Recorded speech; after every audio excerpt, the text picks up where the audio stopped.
And in Osun State, you know what they say about charity? It starts from home. And it has to do with a news report that confirmed that, sometime last week, some suspected terrorists that were accused of planning to establish a Boko Haram and ISWAP cell in Osun State were apprehended and then have been arraigned and ordered to be detained by the High Court in Abuja. They have been taken to Abuja. And according to an affidavit by Yamu Jebenye, a personnel in the Legal Service Department of the agency's headquarters, the suspects were arrested in Ilesha East local government area of the state, Osun State. And it stated that the suspect terrorists were apprehended on December 16, 2024, based on reasonable suspicion of their involvement in terrorist activities. The DSS reported that preliminary investigations identified the respondents as members of the Boko Haram and ISWAP terrorist group. They were apprehended while receiving training on the construction and detonation of improvised explosive devices, IEDs. The agencies asserted that the suspects were affiliated with the terrorist group formerly led by the late Abubakar Shekau, and they claimed that the suspect had fled Sambisa forest, to Osun State as a result of the sustained military pressure. Now we are looking at security. This is not just about these individuals, but then when you hear this kind of thing, it's around the whole air.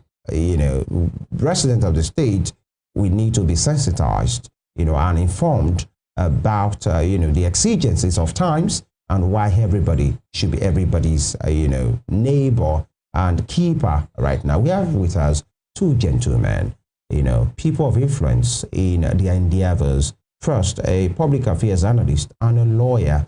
He is a friend of the house, Barrister Moses Obadito. Thank you for joining us, sir. Good morning. Thank you for having me. Good morning. Good to have you again. And Happy New Year. Happy New Year. That's right. Yeah, Happy New Year. Yes, and joining us virtually, as I said, is an influential person in his own right as well. He's politically inclined, but he's somebody that is strong about ethos and values and, being one another's keeper, especially in the community, and somebody from that community as well, talking about Ilesha. Family C. Oladile Isaiah. He joins us virtually. Good morning. Thank you for joining us. Good morning, my brother. Good morning, my sister there. And good morning, the barrister there. Compliments of the season to you guys there. All right. Compliment of the season and good to see you again. It's been a while.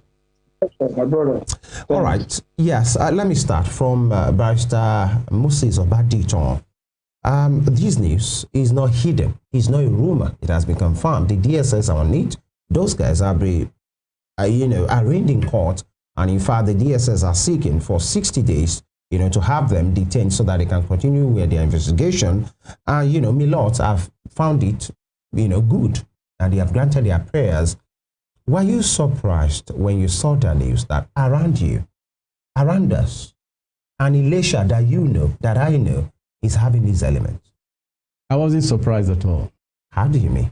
Well, what I mean was that when it happened about 2 or 3 years ago, that they destroyed property, kill as much as about almost 40 people. That church attack? Pardon? That church attack? Yeah, that church attack. And some bandits or hoodlums or terrorists were arrested. And then subsequently, have you heard that they were sentenced or jailed? And there's this political undertone, especially under the former President Muhammadu Buhari. Once it is Fulani, it's going to be another story. And ironically, the present president too, has at that time did not help matter. You will recall when they killed the daughter of Afenifere, and it was alleged that those people responsible was of a particular ethnic group. Our present president said, how do you know? Hi. So when you bring all these on together, like the news said, because of the heat, because of terror, nobody wants to die, even the terrorists. And that's why they have to live where the military are giving them a hot chase. And if you look at our country today, particularly the Southwest, people hardly ask questions. You see on a daily basis, young men, people coming from the north in trailer. And when they bring them, what we've gotten from the know that some of these agents brought them collects a certain money. So when you bring young men without having a particular destination, no business or professional incline they are engaged in, you should expect something like that. Secondly, in the security, because I was privileged to have passed through that gate sometime when I was more younger with federal government. Right. So there's what we call surveillance.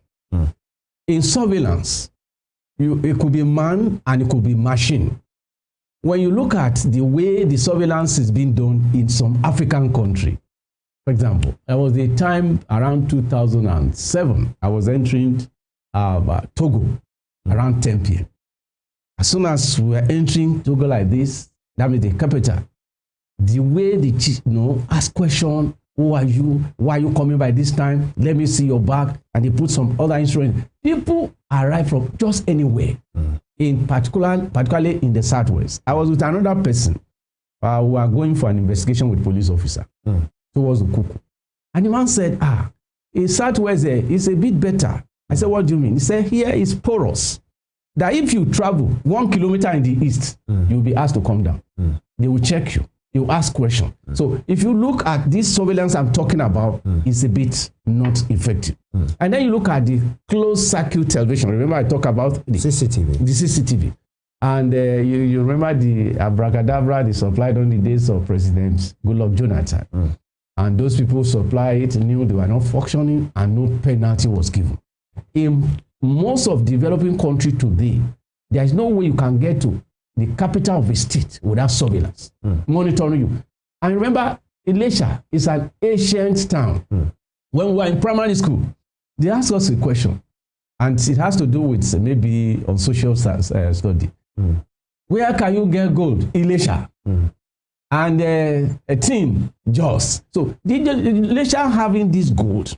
And you remember, miners are coming who are not natives, and some natives are bringing them in. In the process of bringing them, remember the Ibadan bombs plus 2, some people brought them in. Explosives. The explosives were there. Nobody was asking questions. So if you're asking me, am I surprised? I said, no. Because there have been infiltration, there have been some mixed people, and then the security of life and property is the one of Section 14 sub 2, the duty of government. But then it's a collective responsibility. The people in the street and community should be able to ask questions. We get Please, sir, where's your house? Who are you? People don't ask questions. And when you don't keep your mouth sealed, then you are likely to open up yourself into danger. All right, so we'll get to the nitty-gritty. Mr. Familusi, are you with us? Yes, I'm with you guys. All right. Yes. Almost same question. Were you surprised when you heard this news that in Ilesha East, your Ilesha is where these guys were apprehended and they were suspected of planning, being trained on how to construct IEDs? This is bomb in layman language. Are you surprised? Well, thank you so much. Immediately I heard of the news. I was highly surprised. I was highly surprised that day. But basically, it had been a kind of a long expected situation, because there was a time, I think I raised my voice on the influx of these foreigners coming into our communities here in Ijesha land, not even only in Ilesha East, but Ijesha land as a whole. As we speak this morning, I can boldly mention to you not less than 10 communities here in Ijesha land where we have these foreigners, especially from the north, whom you cannot even predict, whom you cannot even trust, whom you cannot even say this is their mind or mission of coming around, but just all in the name of coming here for gold, illegal gold mining. And most of these communities, as we speak this morning, have been highly occupied by the influence of these foreigners. Even when you see them, you cannot even, those that they cannot even tell you, you cannot even ask them what is your name, and they will tell you their names. All you will hear is Baturenchi. That means they don't understand English. Mr. Familusi, if you can hear me, if I'm a bot in here, can you hear me, sir? I can hear you. I want us to get something right and correctly. You were using the word foreigners. Foreigners means people that are not Nigerians. Do you mean northerners or foreigners? Okay, I mean northerners. Okay, please go Just ahead. because they are not natives here. Okay. That's why I'm calling them foreigners. So that will not be the right word. Yeah. Does not mean they are from abroad. They are from Nigeria here. Okay. They are northerners. But for the fact that they are not natives of this Ijesha land, that is why I'm calling them foreigners. Okay. I think we should stick to the northerner word. Sorry? I think we should stick to the right words where they are, because they are still Nigerians. Okay.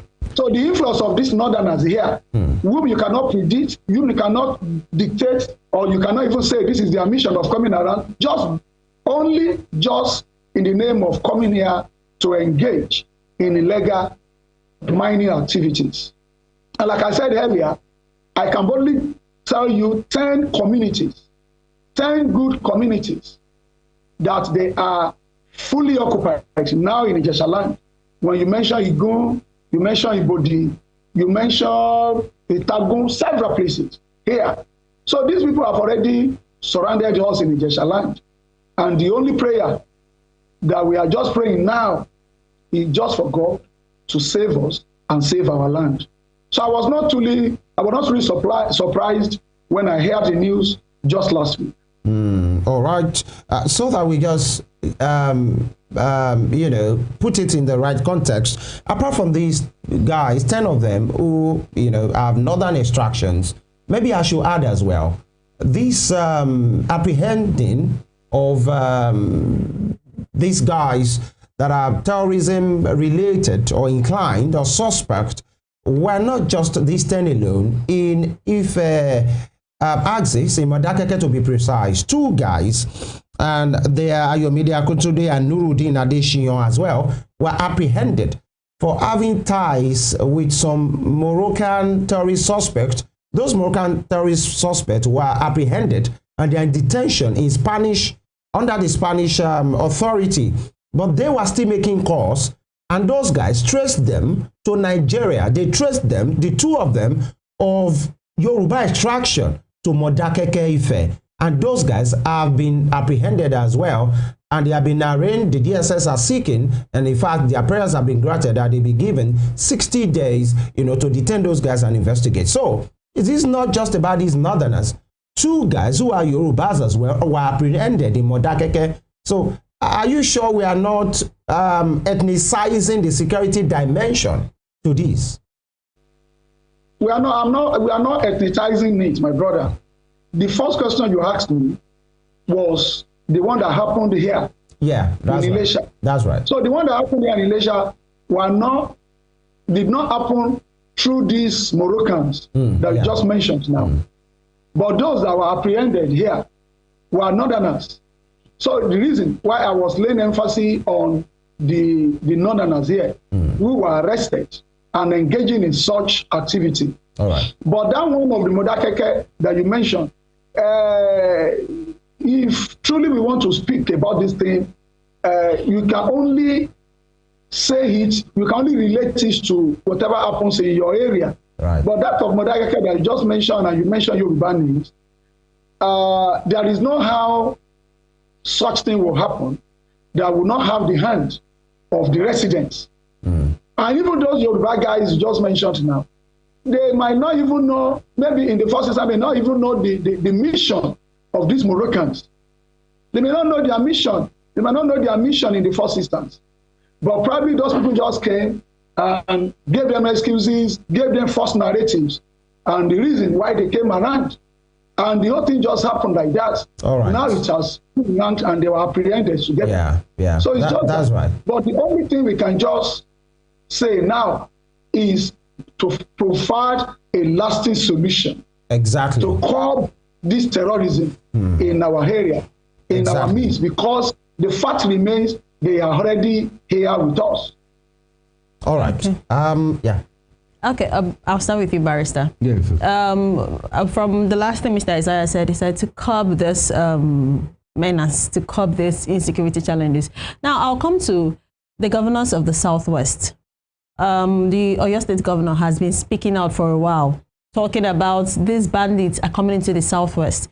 Would you say that other governors were just calm, or they were actually working behind the scene? Because it's particularly Oyo State governor that has come out openly to say, he has been clamoring, talking, speaking out for this, because security is the business of everybody, not just one person. Yeah, before I answer you, I just want to quote Mario Cicero. Okay. What he said to something that is a Roman philosopher. Right. He's had this to say: a nation can survive its fools and even the ambitious, but it cannot survive treason from within. An enemy at the gate is less formidable, for he is known and carries his banner openly. But the traitor moves among those within the gate freely. His style, whisper, rustling through all the allies, heard in the very halls of government itself.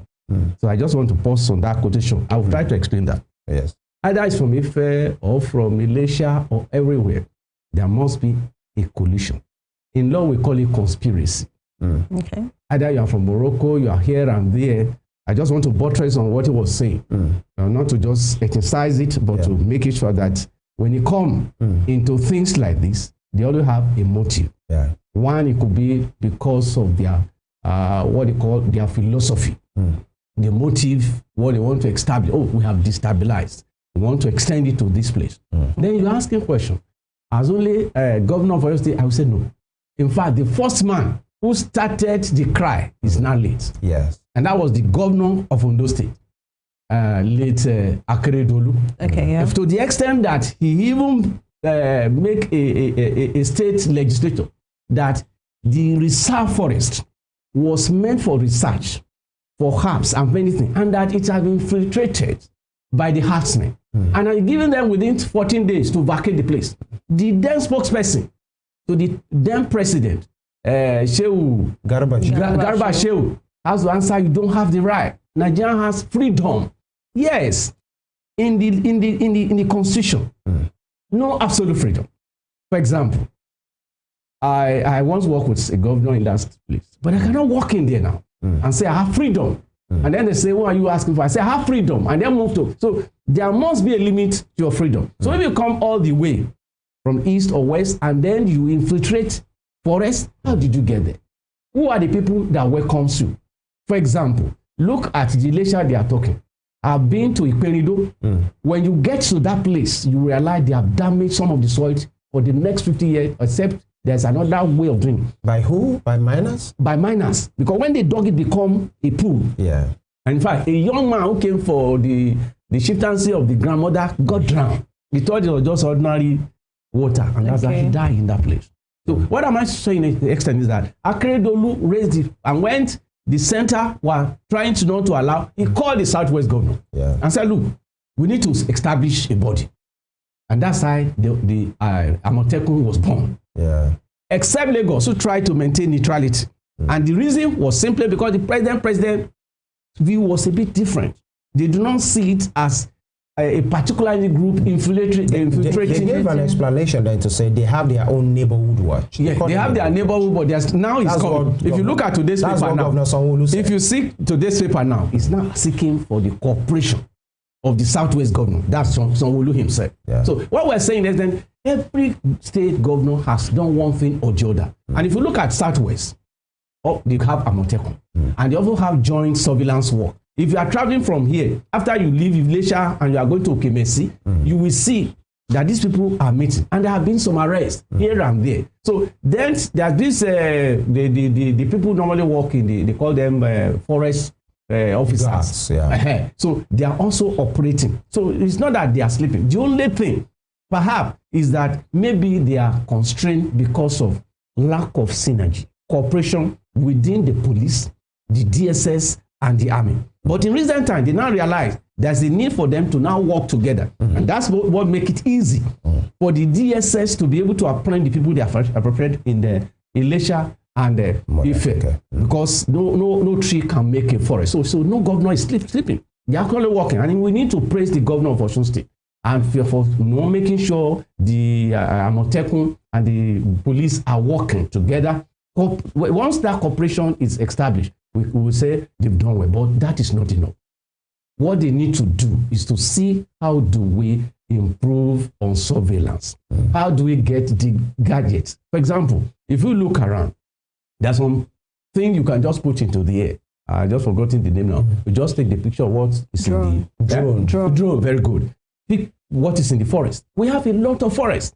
I used to have cases in Ekiti. As soon as you drive out of this place, if anything happens on the road, your tendo is red. The forests are thick. The large cocoa farm, all these ones are there. So if they even operate, if you pass through Ilatu, from Ilatu you are going to Umaron, you pass through that place, it's as thick as ever. So definitely it should not just them be on the road. They should be able to infiltrate all some of this area and mention it, because those are the area where they can easily come. You know, most of the people, if they have a motive, they will not come to the city. All they see is just to look for the jungle and then begin to exterminate and begin to get information. And then the other area which has been lacking time past was not as this, is picking information. Because I'm sure somebody must have informed the DSA that we suspect some of these people. Some people are doing this. They study themselves. Okay. They got it themselves. Okay. But whatever it is. They study themselves. Very good. So if they are able to have their ears to the ground. And that's in those days, when I'm talking of this, I'm talking when I was around my 20s. If you go to a beer parlor or a club, you have to be very careful with your conversation. Because the next man there could be, we call them what they call informal. Yeah. That's the name they call them. Yeah. So as soon as maybe you have taken one or two beer and begin to blah blah, they just hello friend, I just want to see you. Before you know it, pick information. So they should straight improve on that one, so that once they pick information, they should not allow anything to happen. Just as and I praise them for what they have done. They really do a good work, but a good job. But let them keep on doing it. Pick information, so that before the strike, we are already at their doorstep. And then to remember what Cicero is saying, that the enemy within, who are those people who hold the door? Who are the ones welcoming them? Like the Moroccan you are talking about. One of those issues by which we can solve it is poverty, penury, and lack of employment. Correct. Okay. If we're able to get the youths engaged, they will think twice before they collaborate with an outsider. About, I want to talk about what you just said last. Who are those opening the door? We have some communities in different states that have larger. I would like to say, okay, for example, we have what we call Alausa in different states, and possibly these people might come in as brothers or as relatives into these places. So would you say that these people living in these communities should not welcome their brothers? No, I won't say that. Okay. And if you look at Southwest, anywhere you hear Sabo, is a very common word, in Northern. Yeah. Sabo means new market. New market. Okay. It means that some Northern out there. Yoruba are very hospitable. They welcome you. But then they will tell you that the scrap use his eyes to monitor. When a new visitor comes, those who are welcome, this one are your brother. Let everybody be at alert, because we have had the Yoruba say okay. So it is you will now begin to look this new man. When is he moving? His discussion, you may not totally hear. Okay. But if I get to blessing, so no, I now can so Dan Kadunani or Dan Kano. No, an average Yoruba man will pick one or two things when they begin to. And then the man, for every Sabo, there's a ballet. The same thing the Yoruba in the north. If you go to Odo Sabongeri too, you find Yoruba kings. So those ones, because they have been told, they have had meeting with Obas and Bala. I said, look, they've told us that some of your people are infiltrating. If you see any of them, if you don't want trouble with us, keep us informed. The police also be able to monitor. Even in some states, they take register. They want to know where are you from, what are you doing for a living. Barrister, if I may quickly butt in here. Yes, sir. We are talking about Nigerians here. I'm talking of Nigerians. We are not talking about foreigners. No, I'm not talking of foreigners. You are a person of law. Yes, sir. Will it be right for us to be profiling a fellow Nigeria just because they have moved to another community? It depends. Because if I were to go, I'm a Yoruba person, if I were to go to, Jigawa now, and I'm landing there in Dutse or Yola in Adamawa, and somebody will come and profile me I will feel bad. It depends on the situation on the ground. Because the fact that I'm not speaking your language doesn't mean you should profile me. No, no. And you should see me as a suspect. No. You see, because of situation, as I'm talking to you now. Because you are speaking to law, there is a right, freedom of movement. And that's why I said there's no absolute freedom. Right. But there's still freedom. Yes, there's freedom. The freedom allows you to go anywhere. But it must be with a mission. For example, if you travel from Osun to Yobe and you arrive there and they see you wandering at the bus stop, an average person, I now calculate, where are you going? Whom are you looking for? So the same thing, if I say, no, I have my brother Ojo, and I'm looking for him. You don't have his phone, you don't have his address, and you are sitting in bus stop, somebody should be able to inform. And then when you now come, either it's Bale, whatever it is, can ask you, okay, now what do you want to do in our community? What are you here for? It's not profiling, it's a security situation. Even if you go to Britain, despite the fact that they gave you visa, and you arrive there, you are sleeping 24 hours. They don't see you. Somebody, your neighbor, will just, hello? There's a young man here, he's always playing music. I understand. That's on international trip. We are talking about local trip. We are talking, yes, even though we are all Nigerian. But because of this thing developing in the Southwest, I'm now suggesting that there should be a question. And also, let me also tell you, Ogun, we tell you, it's a Yoruba literature, that this type of thing has happened in time past. And somebody came into the community, and nobody knows. And eventually, it begin to wreak havoc, and they do not know. So that is why in situations like this, now there's a lot of level of insecurity. We're not asking you to travel, but if you come, the Bale should be able to inform their heads in the Sabo should be able to inform, okay, where have my brother? He's a minor. He's engaged doing something. But if your brother come and he disappear from nowhere. So if something happen and the husband say, I stay in that man's house. All right. Let me go to FOI. It's a family. Lucy, are you with me? Yes, I'm with you. All right. Almost same question. I will pose it to you. How do we manage this situation so that anybody that doesn't speak a language will not be perceived as an enemy? Because we travel as well. Somebody lives in Lesha in Iyemogun and he goes to Kebbi, he goes to Abuja, he goes to Mina, and they are not profiled. Now, because of our own peculiarity, how do we manage the situation so that an ordinary Ijesha man, an ordinary Ife man will not see a northerner as an enemy? You're a person of thought and influence. How do we manage that situation? Well, just like the barrister rightly said earlier, I would like to go by his minds, his views on how to manage the situation. In this particular issue or security issue, it's a serious issue that we cannot just handle anyhow.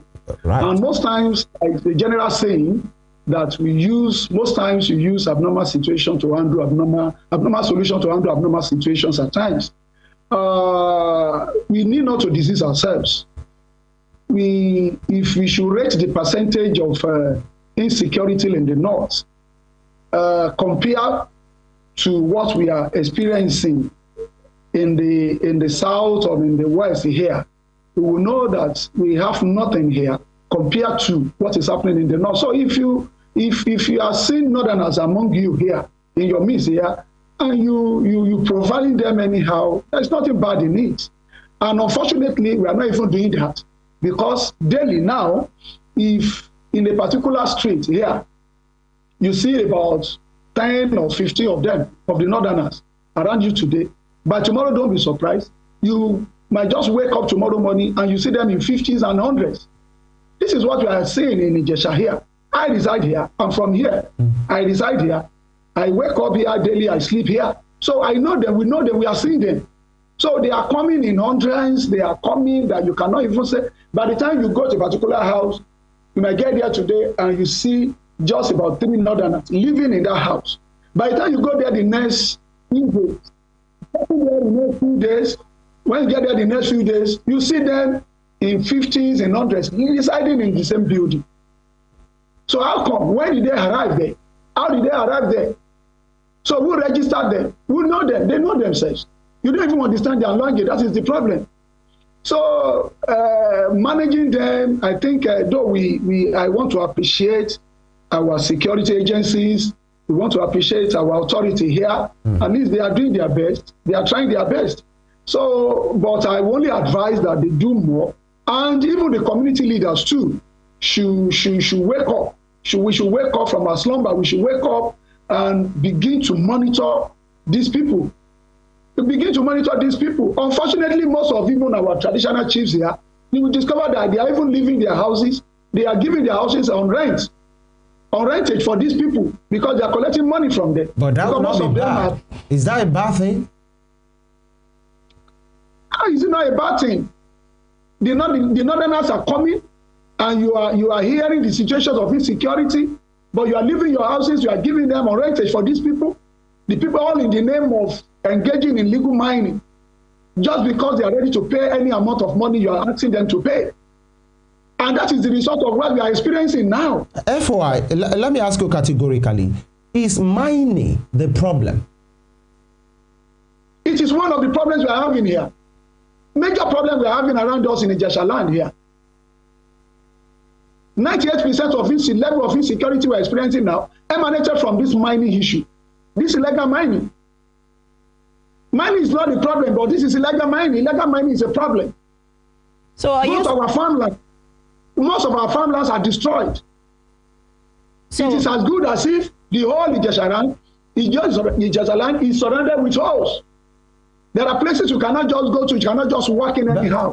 FOI, you find yourself in the pit. Yeah, these illegal miners you are talking about, they are not taking it by force. They are seeking for the land, they are paying for it, somebody is selling to them, and they are going ahead. They are not coming with guns. How about checking people who are inwards? There are people selling their farmlands. Yes. And you can't put everything on the buyer. There are willing sellers. At its beginning. Please go ahead. This insecurity now that is just starting around us now, that is the end result of the greed of our people. The greed of our people. And the reason I said I was not too surprised. That was why I said when I earlier started that this is long expected, because we were warning them. We were earlier warning them, but they are tough they're here. Now they are seeing one way or the other now. This is just the beginning. It is only God that can save us now in Ijesha land. Mr. Isaiah, you said that some of the chiefs of these communities have been giving out their places for rent to these people. Are you indirectly saying that these people are not welcomed? Like, they should not be welcome if they come in? Let's leave the illegal miners now. Let's talk about normal people that just come in to live in the community. Ijesha people are peace-loving people, and we are very and highly accommodating, my sister. We welcome everybody into our midst. But in this situation, every day we are seeing and we are hearing the situation of insecurity. Now it has turned to an abnormal situation. So when it comes to a situation like this, then you don't just believe, you don't relate it with the previous ways of living together. So how can they identify this people? How can they say that, okay, these are the bad ones and these are the good ones? What is the way forward? What can they do to be able to identify the good and the bad among these people? To identify the good and the bad among them is difficult, my sister. Because just like you rightly said, when anybody is coming in, can you just go to the person and attack the person that where are you coming from? Why are you here? It is just not possible. But the only major thing we can do is mostly the community leaders have to wake up more and better than ever before now. Like I earlier said, they should wake up more and we should engage more of these security agencies, because it is as good as if our land is not safe again. It is not safe. And thank God our community leaders, our traditional leaders, they are holding security meetings fortnightly. They are holding security meetings now, discussing with the Hausa communities, discussing with Igbo communities. We are discussing together. But even despite that we are holding meetings, we are still experiencing this. This is just a situation that is not normal. The situation we have now in Ijesha land is not normal. It's not funny any longer. It's just the one that it's just because those people that were apprehended. Aside this, we are having different experiences that we cannot just put on here. All right. Reporting cases to the police. All right. Almost every day. Let me quickly ask you before we come back to Barrister here, FOI, that, Yes. You have said meetings have been done, periodically and all of that. Now, this is a serious matter. And this program this morning is not to create panic. It's not to create fear, but for information and education and awareness that there is an issue that everybody must wake up to. And this is not to demonize any, tribe or tongue or language or people from a particular part of the country. But then, as they say, security is everybody's business and it is local. Now, what are the community, apart from meeting at a local level, are they engaging with the people in government? Today, His Excellency Ademola Adeleke is the governor. He has commissioners, he has SAs, he has, many persons. Are we really talking? I know you are politically inclined, but we are not talking about politics this morning. We are talking about security. Hello? Please go ahead. Okay, yeah. Now we are discussing with the people in the hands of affairs. We are relating with them, and fortunately, most of them are even residing and living in our midst too. They are living here. We have our sons and daughters who are part of the government, and they are here, and they are discussing the situation with the people. Thank God, like you rightly said, the governor is doing his best, he's trying his best. The security agencies, they are also trying their best too. So, but we only need to do more. But the basic thing that we need to do is to ensure that the community leaders wake up from their slumber. Wake up, because this thing is local. So they are the people that we see every day. They are the people that are living in our midst. They are here with us. They are eating and dining and whining and sleeping with us every day here. We are sleeping together here. So we just have to be very careful. All right. And our people are here. The people at the hands of affairs, they are also here. We are relating with them. They are holding meetings with the security agencies, and they are referring cases to the upper authority. All right. Let's come back to Barrister. This is everybody's business right now, and we are trying to take the legal angle as well. Now, while we are trying to take care of ourselves as a state, as a people at the local level, we don't end up demonizing people, because they don't speak our language. So you have said, critical, just like FOI said as well, a desperate situation sometimes requires a desperate measure. But in all of this, apart from Ilesha East, Ilesha West, Atakumos, and all of those areas, in Osun State, how will you rate the security situation here? Peaceful, or we should be at alert? Well, to some degree, I would say, when we compare with the northern states, I would say it's peaceful. Even other fellow southwestern states? Yes, I think. I told you that we don't go too far. I told you we are going to cook with some policemen on investigation, and the man from the east said, this way is still better compared to the east. And I'd see we are carrying gun, nobody stop us, and we're just driving. Right. So what I'm trying to say about all that, though it is peaceful, but we should not sleep. I want to refer you to some things which I don't want us to look aside, and that's those who are financing terrorism. I want to look at the terrorism financing encompasses the means and method used by terrorist organizations to finance the activities. So remember, most of these people are improvising. They are not just people who doesn't have means of livelihood. Somebody is financing them. That's why they're able to bring some of these things together. And in 2023, Global Terrorism Index, GTI, ranks Nigeria 8th among the top countries with the greatest levels of terrorism in the world. What year? 2023. So Nigeria is number 8. So don't expect that the fact that it's only the north that is combustive with this type of challenges that these people. Once there's heat, and I remember the former president was saying that some people ran from Libya, or they are the one who ran to Nigeria. So the same thing they will run down here. So if they are now coming here, and you are now looking at what are those measures that can be taken. Yes. So that we do not violate their rights. Neither do they also violate our own rights. Exactly. So that's why we said we need communal meeting. And I was talking to somebody, is a police issue yesterday. And I was advising the young man, I was expecting an old person, that in Africa, we have what we call the communal society. Communal means we live together as brothers and sisters. So if somebody is coming fresh, he has a right. Nigerian Constitution allows it. But when he's arriving, he must go to Bale or the representatives of their tribe and have them welcome him and say, okay, what will you be doing? He mentioned about renting. No, you cannot stop anybody from renting his property. He has a right to it, but then that's why you get agent. Where you don't have agent, you have a right to ask questions. Hello, madam, what work are you doing? Where is your husband? Are you married? Are you single? These are simple questions they ask. So if somebody is coming from any part of Nigeria and is coming to either to Ife and you want to engage or look at what happened in Ibadan. They just get that place GRA, very silent a place, and they occupy the place. Nobody was asking questions. Nobody was saying this. So we should be asking questions. Though it's your right, we will give you this house, but we want to know what you are doing for a living.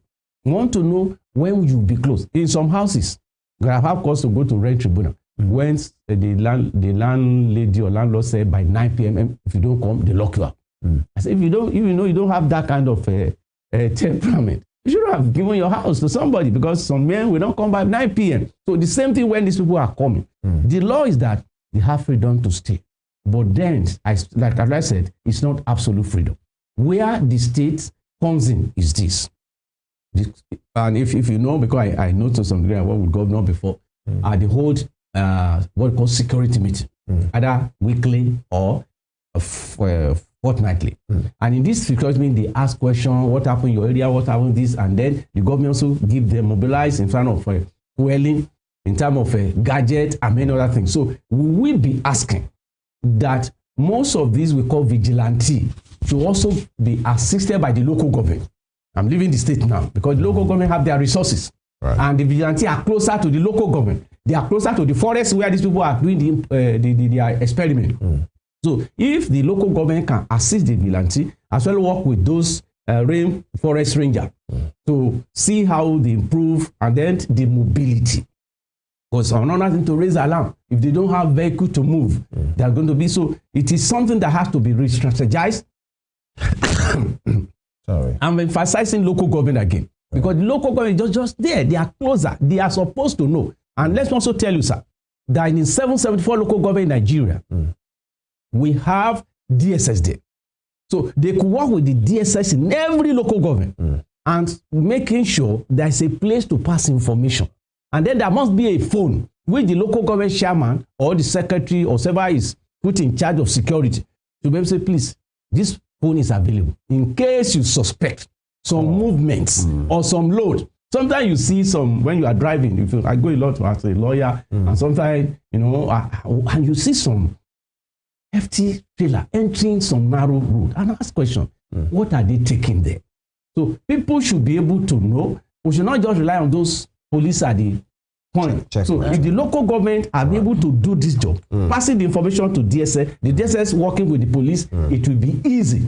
And then the Obas and chiefs, you also work with every ethnic groups that are there. We're all Nigerian. There must be a cordiality. And if there is that cordiality, the only next thing we must do, we must fight against poverty and unemployment. Because the first president of India, Nehru Gandhi, he said, poverty is the mother of crime. No matter how, if you look at European country, most of places which are where they are, I think it's other Denmark, people are not in prison. Because the basic needs of life are met. So over here, you bring out these people, they could not eat, and they brought this one, and they can plug and play the thing. So we must work on those people so that this one, their life can be turned around. And when they have a means of livelihood, for people to just work on their brain and say, you can go and blow this place, and you go to a journal, he will think twice because he has a means of livelihood.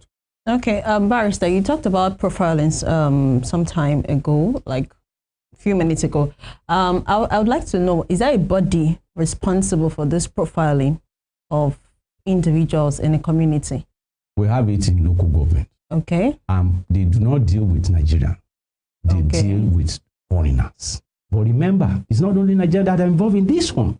If you look at most of the Yobe, Sokoto, most of these people, they look alike, like the northern Nigeria.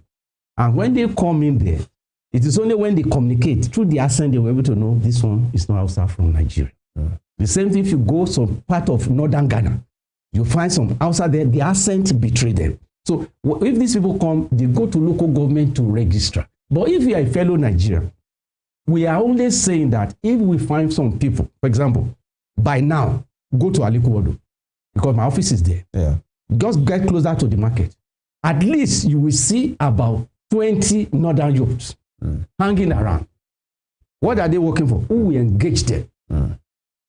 Engage them in maybe bricklaying or something like that. Jobs, yeah. So you can't ask that man to register because you have seen him looking for somebody who engages. But we are talking, they're going to Sabo where they change dollar.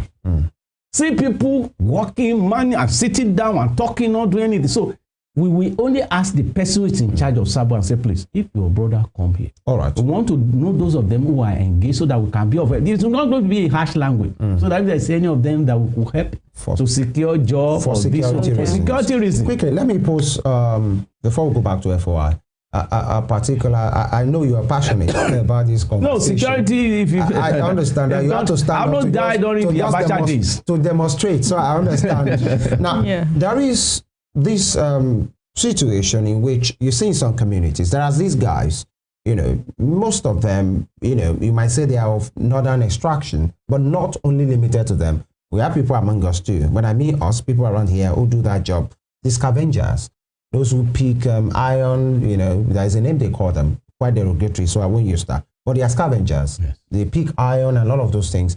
And you see at the entrance of some communities or their gates, they will put the banner there. You guys are not welcome there. You don't enter these places. Bashiga, you can't enter. Is that a form of, because we have the freedom of movement, would that be, you know, infringing on their right, or the community has a right to dictate whatever they want in their community? Let me give a practical example. Yes, please. I live to a federal housing estate. And at a point in time, especially around 8 to 9, at least everybody has gone. It's like GRA. Yeah. And so some people take it upon themselves. When they get the toadstone on the roof, if there's no response, they jump at the fence. And then the loots. I've been privileged to take 2 of them to court. That's crime. On behalf of right? That's a crime. I'm just telling you, on behalf of the community. So most of these people, you say, carry or looking for iron, that kind of there's thing. Scraps. When they look around, sometimes they remove. But if you watch a video, sometimes they are removing this security light. Yeah. Like I watched a video, and everybody say, where are these people here? So in those areas, in this federal housing that I'm telling you, community area, if you get to the police post there, security men will ask, even if you go with the car, sir, where are you going to? Because they know those who live in those areas. So if these people are now coming, and they have record of removing light, removing some iron, put there. Some of the unscrupulous elements so so that's why I said there's no absolute freedom. So those security men will ask them questions. They say you people should not come here. So, and you cannot force his way there. So the community has a right to say these persons can enter, these persons cannot enter. That's what I'm saying. For the position of the law. I'm giving you a practical example. I understand. For position but just to answer that question. But to answer it, I have to be very explicit because I'm talking to Nigeria. Yes. Not just to Osun place. So at this point in time, I even disagree. I say in law, there's what we call free entry and free exits. There's a word, we use it in Latin word. It just escaped my mind. Yeah, right. So, and I told those people who those things, it's about 3 or 4 places. Those things, they are going to check you.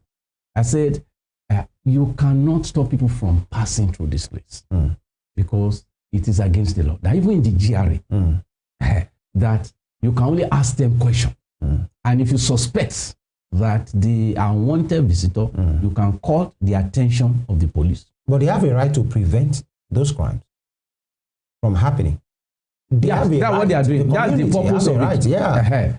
So, and to some degree, once in a while, they do. Even people like the ASCOM. So there was a day I was even rushing to court. And I said, yeah, if you are doing, you want to know Well, somebody said, that's the lawyer now, only the disclosure. So, to some degree, they infringe on some people's rights, not because they have intention or passion, but because they want to prevent what has been happening before. So that it does not happen again. But that is not to say that you can stop somebody, you cannot pass this place because you are from Northern. If you do that, if you take you to court, and if everybody see that person will be arrested. All right, FOI. Mr. Familusi, are you still with us? Yes, I'm with you. All right, let's expand the conversation because we are taking it home right now. We have less than few minutes to go. There are many persons who believed that since the illness that came on Arakunrin Akeredolu, is battling with his life before he eventually passed on. That since Akeredolu has been missing in action, the security cry, prevention, shouting, support, funding, financing across the state of the Southwest has been a bit low. We have not seen that rallying point, either from Osun to Ekiti to Ondo. Lagos is not really part of the Amotekun thing, but then that Arakunrin took it upon himself. He was seen as a general. He was very vocal. In fact, single-handedly took on the federal government while he was alive, while Garba Shehu was saying what he said, while Malami, the former AGF, was saying what he said during that time. He was very vocal, but then he got sick, and later he passed on. That's nature, that's life. But since then, maybe of recent, Seyi Makinde has been speaking, but he has been speaking more about what is happening in the state. Do you agree to that effect, that a rallying point is missing in the leadership, and coordination of security in the Southwest? Well, thanks so much. May I still use this medium to pray for the soul of the former governor of Ondo State, late Akeredolu, to continue to rest in peace. We missed him as a man. We knew very well. He was a comrade, and he really stood on his foot, to fight insecurity in the Southwest. But even despite that, after his demise, the governors we have around here till today, at least by the grace of God, they are trying their best as well. Let me speak on that of Osun here, because I reside here, and I know much of the happenings here. The governor here is not relenting too. He might not be a kind of person that talks on on insecurity or security like that, probably on radio or television, the way Akeredolu used to while Akeredolu was alive. But the governor is silently performing and ensuring that that the state is secured. By the grace of God, is trying his best. Of recent now, he placed some measures on level of security. Even on timely basis, periodically he hosts meetings with heads of security agencies. Periodically he hosts meetings with them. Yeah. He asks them questions. They give him their views. They advise him. He advises them, and he ensures he gives them at interval what they need to work to ensure that there is security in the state. Right. So he's doing his best, and the same way Governor Seyi Makinde for your state is doing too. Governor Seyi Makinde is a focal one when it comes to the level, when it comes to security or insecurity in your states too, even in the Southwest. He's doing his best. So those that we have around, they are still trying their best, and they are giving all it takes to ensure that there is security in the Southwest. Right. Okay, Mr. Isaiah. Currently, we have reports that these bandits are fleeing the northern region because of the military presence there, the onslaught that is happening there. Are we saying, are we going to say that the federal government should also bring in heavy military presence into the Southwest? Already we have military barracks here. So it's just for the federal government to give directive of them to get them more awoken to their duties. So it's not that maybe the federal government should deploy more army or soldiers to come around. That will create another tension. All right. It's definitely going to create another tension. But those we have around, the federal government knows the way to do things. So it's not about loading them in trucks, coming to the southwest again. It will create another tension, which is not definitely going to help us here. All right. But those barracks we have is for the government to give them directive to be awoken. Let me take your final shot on this program. And we have been speaking to different things. Apart from the terrorism thing, which really sent shivers through the spine of so many persons, because these individuals that were arrested in Asia East, according to the DSS, they were being taught on how to construct IEDs and bombs. And bombs are not for picnic. They don't use it at the place of entertainment. It's for killing. Now, one would say there are, the local crimes around as well. We are occasional issue of court clashes between young people and all of those things in those communities before. What will be your parting shots to the young people who can be easily influenced and indoctrinated into this, kind of situation? What will be your word for them? Youths in your community, in the state as well. Okay, thanks so much. I will only advise our young people here to see our land as our heritage, to see that the peace that we are having here is our right, and they should not allow themselves to be locked into unnecessary attack on our people. There is no amount of money they can offer them that will make them that can stay with them, that can even buy their lives, or that buy the living in harmony and in peace of our people. So I only advise them not to be enticed, or not to allow anybody or anything to entice them into illegal things, or to engage themselves in the level of terrorism or insecurity. They should think about their future too, and they must see our land as their heritage. Okay, Barrister, you've been talking things about working together, speaking out, talking. Now, I would like to come in saying that the issues we're having in the northern region, it has already gone way big, and now we're trying to combat it. We're trying to fight it and suppress it. Isn't it time, like now that it's still a bit early in the southwest, for us to also put out that much energy to try to stop it from moving or circulating or spreading in the southwest here? Yeah, before I answer you that, the word I was trying to remember in Latin is called ingress and egress. Okay. So everybody have the right of ingress and egress. Right. So then answering your question, yeah, that's why you find the Makindés, the Adelekes, and others, including some who are saying, well, it is time for us to put in more fire. It's time for us to buy a vehicle.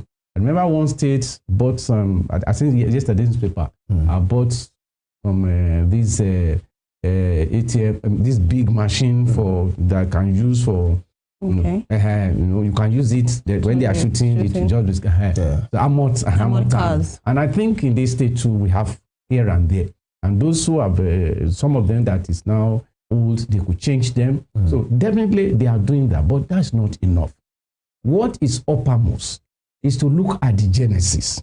I made mentions of the statistics of terrorism financing. Right. And just because of your time, I will not emphasize. Are you aware that Dubai, that United Arab Emirates, sent some names of Nigeria? Yeah, years ago. Who are financing this people? Femi Falana went to court to remind the federal government that some of these identified Nigerians who are financing. For example, Mr. Ojo cannot, because you don't know much physics. I'm sorry for saying that. Your knowledge of physics cannot take you to the level of trying to improve on the ID. Then two, what's your business? What do you want to use it for? So these people you find are not just from the sky. Somebody sent them. Somebody is financing them. It's just like most of the people who are involved in kidnapping. And they pay you 20 million. Those people collect money. They are not the one who owns it. Can you stay in the forest and spend 20 million? And then we have seen people even giving phone and said, this is the account they asked me to pay. They have not been arrested. So the security should be up. in terms of those people behind the scene. The sponsors. The sponsors. Like you ever say, those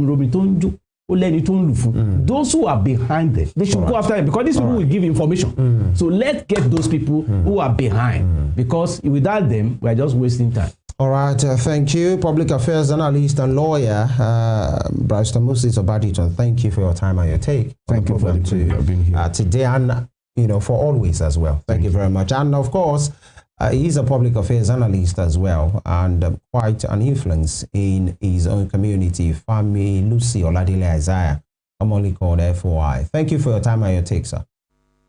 Thank you, my brother. Thank you for having me. All right, and we wish the good people of Osun State, the entire people of the Southwest, in fact, the great nation Nigeria, all the best. Let's be our brother's keeper. But even while we are doing that, when you see something, say something. But I usually add a caveat. Know who you are saying those things to.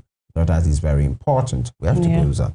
Yeah, we have to go. See you tomorrow, being Thursday. I am Uzoms Okijukwu. Stay safe. All right. And I am Femi Ojo. God bless Nigeria. Please stay safe.